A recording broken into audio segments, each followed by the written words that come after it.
প্রচণ্ড গরমে পাঁচমিশালি শাক আমার মনে হয় সবচেয়ে ভালো হবে। কারণ শাক আসলেই স্বাস্থ্যসম্মত এবং কম মসলায় রান্না করা অসাধারণ একটা রেসিপি। তো চলেন আজকে রেসিপিতে যাই। প্রথমে আমি এখানে 1/2 কাপ তেলে পেঁয়াজ এবং রসুনগুলোকে আমি ভেজে নিচ্ছি।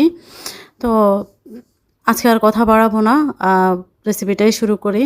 যেহেতু সিম্পল রান্না। আর তারপরে আমি এভাবে করে কিউব করে আলু কুচি দিয়ে দিলাম। আলু তারপরে আমি দিয়ে দিলাম এখানে 1/4 কাপের মতো মসুর ডাল। এগুলো সবগুলোকে আমি প্রথমে ভালো করে তেলে ভেজে নিব। আর এই সময় যা গরম পড়েছে, এই সময় শাকটাই মনে হয় সবচেয়ে বেশি বেস্ট মনে হয়। তো আমি এখানে লবণ দিয়ে দিলাম স্বাদ মতো লবণ দিয়ে দিয়েছি। আর লবণ দিয়েও আমি নেড়ে নিলাম। আর আমি হলুদ গুঁড়ো দিয়ে দিলাম আর মরিচ গুঁড়ো দিয়ে দিলাম। দিয়েও আমি ভালো করে নেড়ে-চেড়ে ভেজে নিচ্ছি। তেলের উপরে ভেজে নিচ্ছি। তেল মানে আমি খুব একটা বেশি তেল দিই নাই। তারপরে আমি পানি দিয়ে একটু কষিয়ে নিব। এই উপকরণটাকে আমি একটু পানি দিয়ে কষিয়ে নিব। এর চেয়ে বেশি কিছু দরকার হয় না। শাক আপনার আ হচ্ছে সিম্পল যদি আমরা রান্না করি এভাবেই মজা হয়। আর অত বেশি কিছু হাবিজাবি না দিয়ে এভাবে গরমে স্বাস্থ্যসম্মত উপায়ে রান্না করে খাওয়াটাই বেস্ট মনে হয়।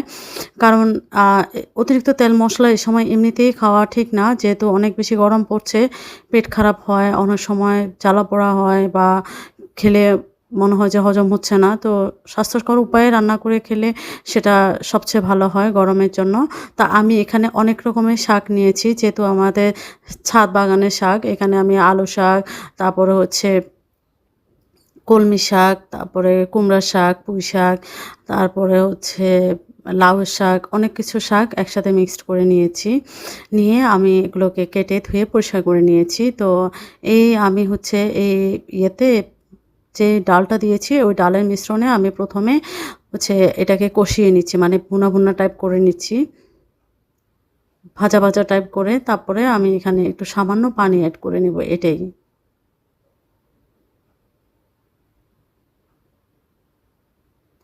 এটা আসলে আমার কাছে সবচেয়ে বেশি মজা লাগে। কারণ শাক অনেক সময় চিংড়ি মাছ ছাড়া মনে হয় যে মজা লাগে না, এমনি রান্না করে। কিন্তু আপনারা এভাবে একবার ট্রাই করে দেখবেন যে এটা কি পরিমাণ টেস্টি হয়। তা আমি এখানে আসলে সামান্য একটু পানি এড করব। আর এড করার পর যাতে শাকটা একটু সেদ্ধ হয়, আর খুব বেশি সেদ্ধ করার দরকার নেই। কারণ এত বেশি সেদ্ধ করলে শাকের যে পুষ্টিগুণ সেটা নষ্ট হয়ে যায়, গুণাগুণটা নষ্ট হয়ে যায়।